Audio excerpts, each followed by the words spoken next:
unraveled. My life looked solid, quiet, respectable. My name is Lucas Bennett. I'm not dramatic by nature.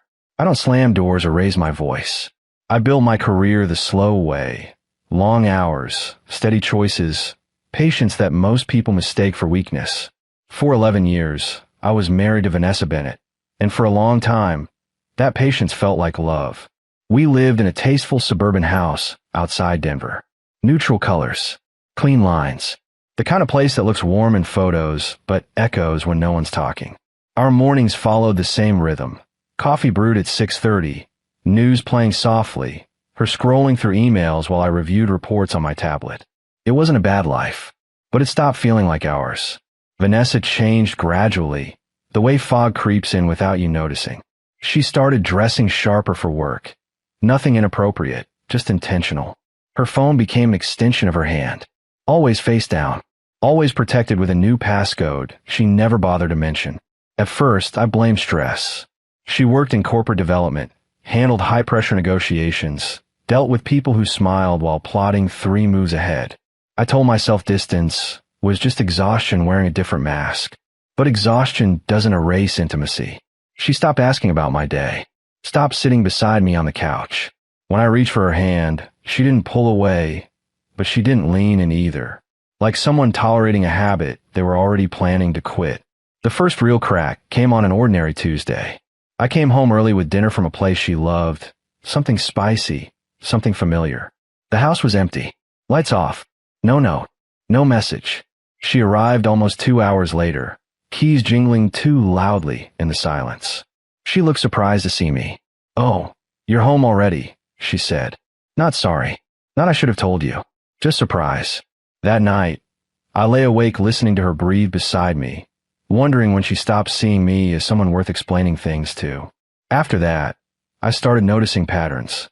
Late evenings labeled as client engagement. Sudden networking events that never appeared on her shared calendar. A name that came up casually once. Derek Lawson. A client, she said. Someone influential. Someone important to keep happy. She said his name like it was meaningless. It wasn't. I didn't confront her. I didn't accuse. I didn't ask to see her phone. Instead, I observed. Because I'd learned something the hard way in business and in life. People reveal everything when they think you won't act on it. And Vanessa had no idea how much I was already preparing myself to act. By the time the message finally came, I wasn't surprised. I was sitting in my car outside the gym parking lot. Engine off, phone resting in my palm like it weighed more than it should. I hadn't even gone inside. I'd lost the habit of pretending everything was normal. Instead, I watched people come and go, couples laughing, headphones on, lives intact. My phone buzzed. Vanessa's name lit up the screen. Her text was casual, too casual. The kind of tone someone uses when they want to sound transparent without actually being honest. She said she was heading out for drinks tied to work. A lounge. A client relationship. Nothing worth worrying about. That phrase again. Nothing to worry about. I didn't respond right away. I sat there for a full minute, listening to my own breathing, noticing how calm I felt. That scared me more than anger ever could. When rage fades, something colder replaces it, clarity. I typed back something short. Supportive. Predictable. Sound good. Be safe. She replied with a heart emoji. I watched it pulse on the screen like a lie, trying to look affectionate. Instead of going home, I drove. Not aimlessly. Not emotionally. Purposefully. Because I'd already done my homework. Weeks earlier, after Derek Lawson's name surfaced one too many times, I'd started digging. Public records. Business profiles. Industry events. Social media that pretended to be professional but leaked personality through the cracks. That's how I learned about Emily Lawson, Derek's wife. She wasn't difficult to find. People like Derek didn't hide their lives. They curated them. Emily appeared in photos, smiling at charity galas, holiday parties, company retreats. Always composed. Always beside him. Always tagged. What struck me wasn't her elegance. It was her absence. She'd stopped appearing in recent posts. No anniversary photos. No comments. No shared vacations. Months of silence that only someone who knew what to look for would notice. I sent her a message 3 days earlier. Not dramatic. Not accusatory. Just honest. I'm sorry to reach out like this. I believe our spouses may be crossing a line. If I'm wrong, I'll apologize and disappear. If I'm right, we should talk. She didn't reply immediately, but she did reply. Her message was brief. Where? That's when I knew she already suspected something. I texted her now. Tonight. 8:30. Outside the Amber Room. She responded within seconds. I'll be there. The Amber Room was exactly the kind of place Vanessa would choose. Low lighting, leather booths, mirrored walls, drinks that arrived dressed better than most people. It marketed itself as sophisticated discretion. I arrived early. I always did. Old habit. I parked across the street and watched the entrance through the windshield. At 8:12, Vanessa arrived. She stepped out of her car like she was stepping into a role, shoulders back, expression confident, hairstyle just enough to look effortless. She didn't look married. She looked rehearsed. A black dress. Tasteful. Strategic. Not something she wore around me anymore. She checked her phone. Smiled. Then she went inside. I didn't follow. Not yet. At 8:29, Emily arrived. She stood on the sidewalk for a moment, adjusting her coat, steadying herself. She looked nothing like the poised images online. Her eyes were alert, guarded, tired. When she saw me, recognition flickered across her face. Not because she knew me, but because she knew why I was there. You're Lucas, she said. Yes. She studied me for a second, not suspiciously, measuring, like someone deciding whether they could trust a stranger with something fragile. They're inside, she asked. They will be, I said. She exhaled slowly. Let's not make a scene. I nodded. I'm not here for chaos. That was true. Chaos is loud, sloppy, short-lived. I was here for consequences. We walked in together. The hostess greeted us with practiced warmth and led us through the lounge.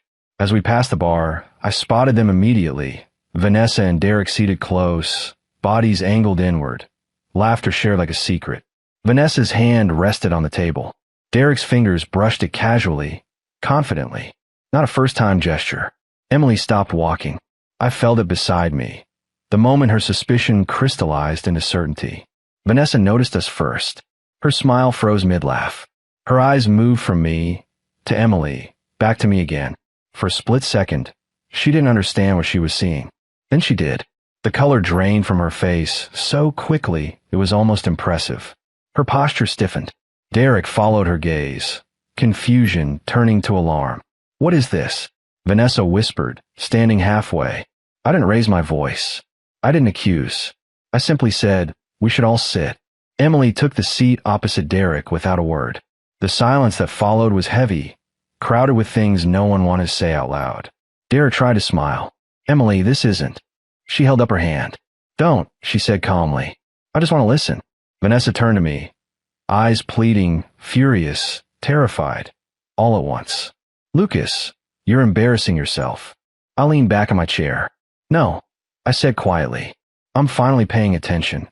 People nearby pretended not to watch. They always do. Drama is uncomfortable when it's real. Emily looked at Derek. How long? He hesitated. That hesitation was everything. Vanessa reached for my arm. I moved it away. Not harshly, just decisively. This isn't about explanations anymore, I said. It's about truth. Vanessa's voice shook. You planned this. I met her eyes. Yes, because while they thought they were being careful, I was being patient. And patience, I was about to show them, is far more dangerous. The table felt too small for 4 people carrying that much truth. No one touched their drinks. The music in the lounge kept playing, soft jazz, oblivious, while everything else stalled. Derek cleared his throat like a man about to give a presentation he hadn't prepared for. This isn't what it looks like, he said, forcing a laugh that fooled no one. Emily didn't look at him. She looked at Vanessa. That's interesting, Emily said evenly, because it looks exactly like 2 people who forgot they were married. Vanessa's jaw tightened. She turned toward me, voice low and urgent. Lucas, please. Let's talk about this privately. I shook my head. You've had privacy for months. That landed harder than any accusation. Derek finally met my eyes. There was calculation there. He was already thinking about damage control, about leverage, about who had more to lose. You're overreacting, he said. This was professional. Networking. You're turning nothing into a spectacle. Emily laughed once. Short. Sharp. You told me you were flying to Chicago tonight.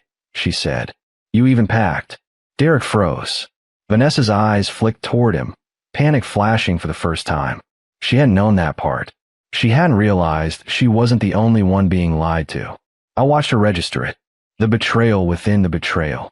Emily stood. I don't need details, she said. I need honesty. She looked at me. Thank you for telling me.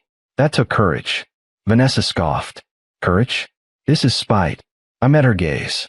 No, this is accountability. Emily picked up her coat. I'm done here. As she walked away, Derek reached for her hand and missed. Vanessa turned on me the second Emily disappeared into the crowd. You think you won? She hissed. You just destroyed 2 marriages. I leaned closer, keeping my voice calm. No, you did that. I just stopped pretending it wasn't happening.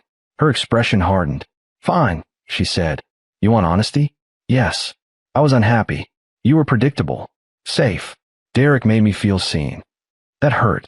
I won't lie. But pain can either break you or focus you. Mine did the latter. I nodded slowly. Then you should be honest about the rest too. She frowned. What rest? I stood. So should I said, straightening my jacket. Enjoy your drink. I left her there, angry, shaken, confused, exactly where she deserved to sit. The next morning, I woke up before dawn. Routine still mattered to me. Coffee, shower, clean shirt. Vanessa didn't come home that night. She texted once, angry paragraphs disguised as explanations. I didn't respond. Instead, I called my attorney, then my accountant, then the board liaison I hadn't spoken to in months. Because betrayal isn't just emotional. Sometimes it's financial. And Vanessa had forgotten one important detail in her pursuit of excitement. She wasn't the architect of our shared success. She was a beneficiary.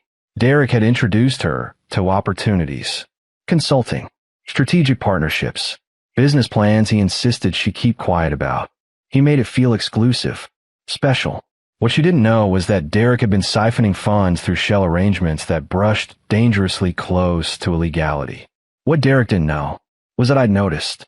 I'd kept records, emails, transactions, timelines, not because I suspected an affair, but because something about the numbers didn't sit right. Turns out instinct is faster than suspicion.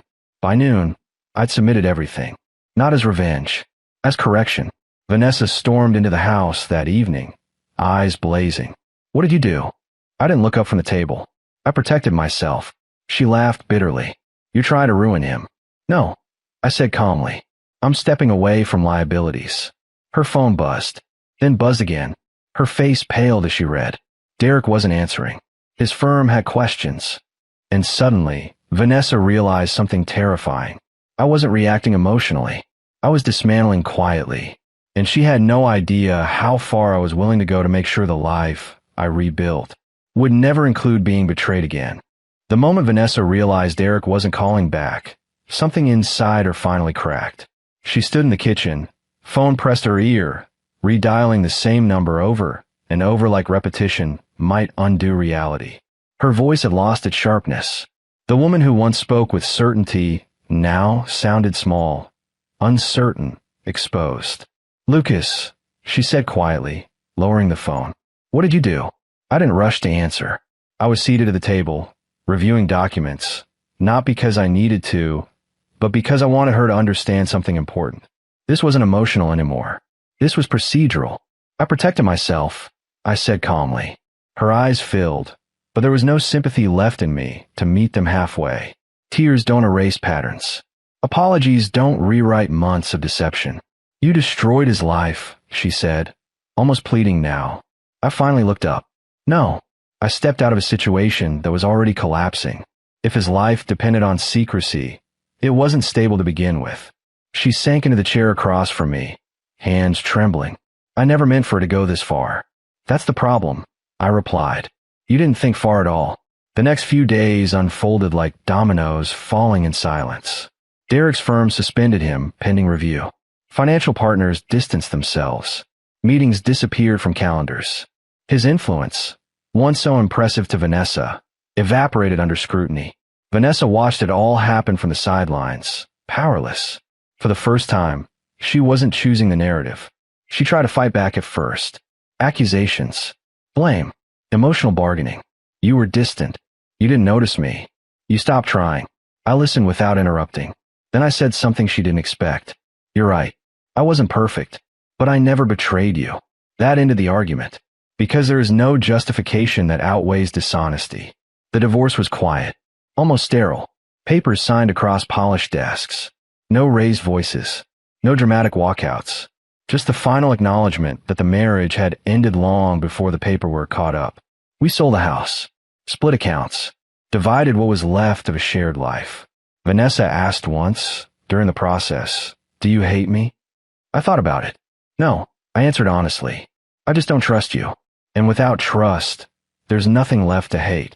That was the last real conversation we ever had. Emily reached out a week later. I left, she wrote. It hurts, but I finally feel clear. Thank you for telling me the truth when you did. I wished her strength, not happiness. Strength comes first. Months passed. My life became quieter, but stronger. I moved into a smaller apartment overlooking the city. No excess, no pretending, just space that felt like mine. I rebuilt my routines intentionally. Morning runs, home-cooked meals, long evenings without checking my phone every 10 minutes. I reconnected with friends I neglected. I remembered who I was before I started shrinking myself to keep someone else comfortable. One evening, I saw Derek across a parking lot near an office complex. He looked older, not broken, just diminished. He noticed me and stopped, as if expecting a confrontation. I didn't give him one. I walked past without a word. Because revenge isn't about winning a final argument. It's about outgrowing the need to have one. As for Vanessa, she sent one last message months later. A long apology, regret wrapped in nostalgia, a suggestion that maybe, someday, we could talk. I didn't reply. Some chapters don't deserve an epilogue. Standing on my balcony one night, city lights stretching endlessly below, I realized something important. She chased excitement and lost stability. I chose clarity and gained peace. Betrayal didn't ruin me. It refined me. And walking away, calm, intact, unbroken, was the strongest ending I could have written for myself.